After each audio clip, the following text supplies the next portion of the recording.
Vamos a tres secuencias. Primero, la gobernadora bonaerense dijo que pensaba fiscalizar el proceso inflacionario controlando empresarios.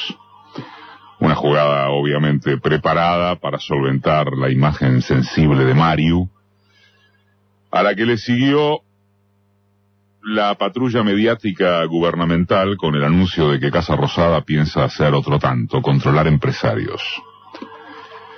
Segundo, el gobierno dejó correr la versión de que reimplantaría retenciones al agro y que disminuiría el ritmo de rebajárselas a los sojeros. Lo hizo el propio Nicolás Dujovne hasta que la muchachada de Sociedad Rural y aledaños les paró el carro, y aquí no ha pasado nada. Tercero, esto es de estas últimas horas, también son los medios oficialistas quienes dispararon la probabilidad de que se decrete que las Fuerzas Armadas vuelvan a intervenir en servicios de seguridad. Carlos Pañi, en La Nación, preguntó, ¿no será que el gobierno está pensando en una mega recesión que implica reprimir más duramente? Repito, Carlos Pañi en el diario La Nación. Resumamos. El gobierno halló la cuadratura del círculo y descubrió que la inflación se relaciona con los formadores de precios. Lo de el campo, sea que en verdad contemplaron medidas en el área, o fuere que solo quisieron medir rebeliones intestinas, revela un alto grado de desesperación financiera. Y si ya evalúan, dicho por ellos, que los militares intervengan en la represión, como si además fuese tan fácil que esos uniformados acepten así como así volver a ejercer funciones de policía represivas, bueno, casi cartón lleno. Semejante clima memora, nos parece que los recursos disponibles van agotándose si es por confiar a rajatabla en aliados y medidas publicitarias, recursos publicitarios, durambarbismo, que hasta acá mantienen el barco. Por ejemplo, y como siempre recuerda un dicho universalizable, hay temas que son de tapa y tapas que sirven para tapar. Los 110 años del Colón y la puesta en escena de Aída tienen hoy más relevancia que la marcha de ayer a la tarde contra el fondo. Por ejemplo, el miércoles, a 30 años de la Marcha Blanca que sacudió al país en reclamo de la paritaria nacional docente, una multitud con más de 200.000 maestros volvió a manifestarse en Plaza de Mayo para exigir lo mismo. En marzo pasado hubo una similar y la única contestación oficial fue el silencio. Igual que entonces, marzo, el hecho resultó ignorado casi por completo en los medios de alcance nacional y aún en los regionales que responden a idéntica hegemonía. En modo análogo, la protesta de los trabajadores del subte aquí recibió un castigo mediático atroz. Miren, ni siquiera cabe entrar con profundidad en las trampas informativas que colocaron las autoridades y su coro de amanuenses, capaces, como fueron, de falsear el veredicto de la Corte Suprema acerca de la representatividad gremial. Ningún tramo, ninguno de ese fallo dice que los metrodelegados no puedan sentarse a negociar. Solo señala que la firma de eventuales acuerdos carecería de estricta validez legal hasta que instancias judiciales inferiores resuelvan la cuestión de fondo. Nada de la sentencia estipula que los trabajadores agrupados por fuera de la UTA no tengan derecho a huelga, ni a agremiarse de manera independiente, ni que en caso alguno deba prevalecer que no debe afectarse un servicio público. El gobierno y sus loritos se abstuvieron de leer el fallo. Sí o no es peor. Tampoco les importa. Su único interés es sintonizar con las franjas de clase media que priorizan la puteada contra los laburantes por sobre deducciones políticas elementales. A ver si nos entendemos, solamente por centrarse en la coyuntura estructural.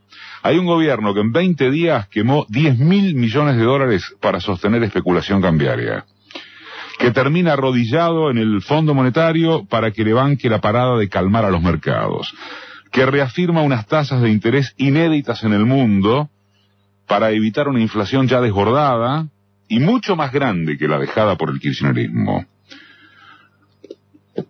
Un gobierno inevitablemente de los más ricos que ahora le pide más ajuste a los más pobres y a su propio núcleo duro de votantes. Pero el problema es un boletero que trabaja 6 horas bajo tierra y gana 40.000 pesos.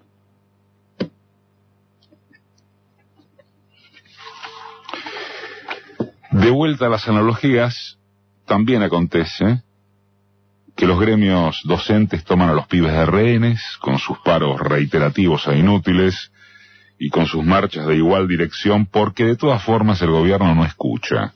Bueno, eso en el mejor de los casos. En el más grave, se trata de que a los maestros también habría que ajustarlos porque trabajan pocas horas. El manual del necio perfecto. Ojalá fuera increíble, porque significaría que es la primera vez que acontece un pensamiento de tamaña tiringuería en condiciones de competir con gente razonable, con la gente razonable.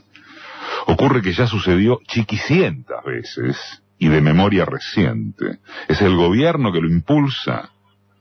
Sí, pero no podría promoverse lo que no anida en grandes o representativas capas populares.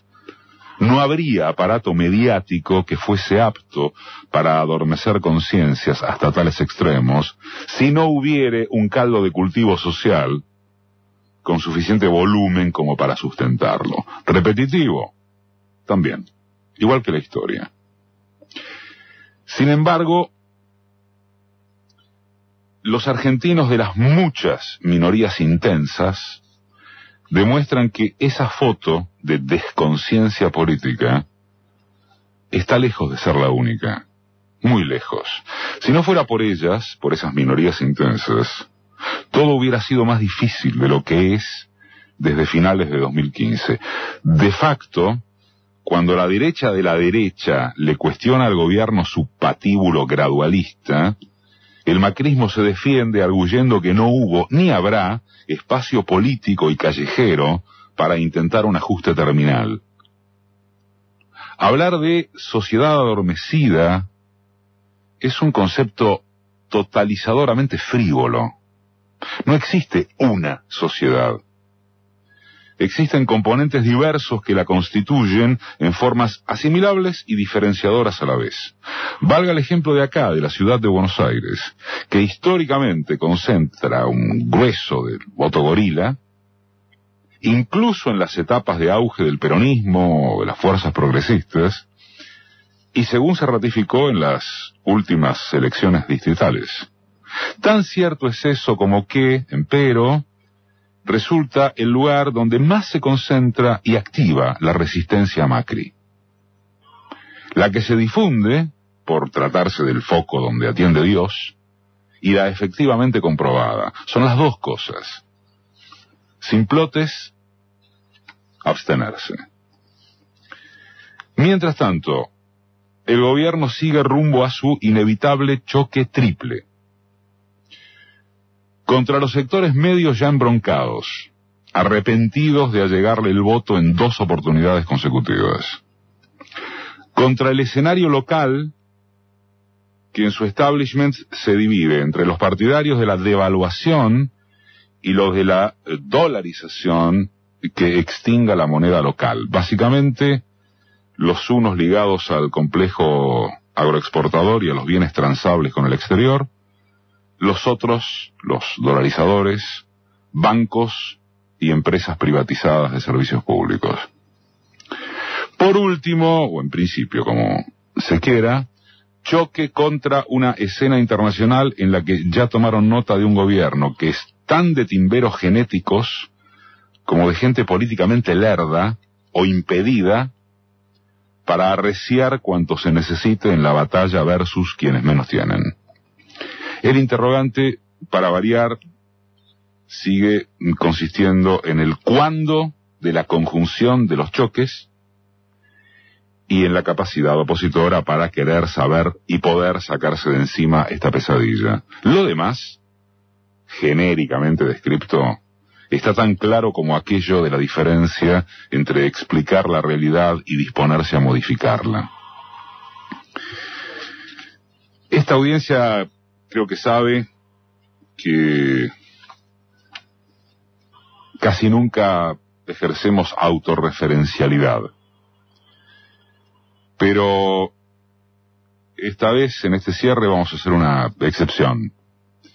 Hace un par de semanas, en este espacio editorial, y voy textual, con nosotros mismos, se preguntaba si acaso sería inimaginable que Macri produjera un gesto tribunero, al menos eso, nada más, tribunero, consistente en frenar el ritmo de rebaja retentiva a las exportaciones ojeras o en reimponer restricciones a la fuga de capitales.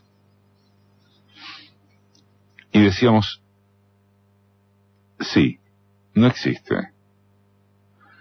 Pero no existe no como posibilidad técnica que allegara recursos al Estado en medio de la crisis internacional que Mauri, Toto, Nico y compañía descubrieron de repente. No existe políticamente, porque no pueden afectar a la clase en nombre de la que gobiernan. Eso decíamos hace 2 semanas. Y el brevísimo lapso transcurrido con las noticias de estas últimas horas subraya la afirmación, no por tener la bola de cristal ni uno ni nadie, sino porque 2 más 2 son 4. Quien desee que dé 3, bueno, permanecerá confiando en el gobierno, en que los ricos no roban y en el Fondo Monetario.